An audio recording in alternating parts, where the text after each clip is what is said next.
Hey, this is Lego Man 511 showing you how to build a Lego vacuum cleaner. Pieces you need are one switch, okay,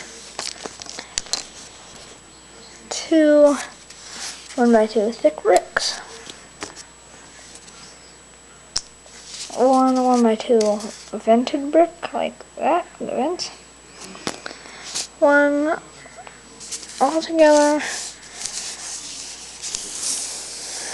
4 1x2s, one slotted, one clear, one with a stud in the middle, and one regular.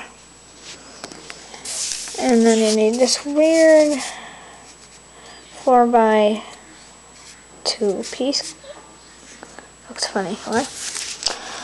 So, how to build it, you take the two 1x2s, stack them together, throw a piece with a stud in the middle, set it right there. Then you can take the switch, set it right there, move it like that, okay?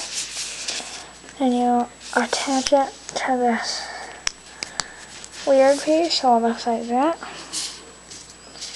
Take the vented brick, set it right there, and take the regular 1x2 thin brick, set it in the back to make it even. Take the thin brick, put it as shiny lights, and then you put the slotted brick right there. This is Lego Man 511.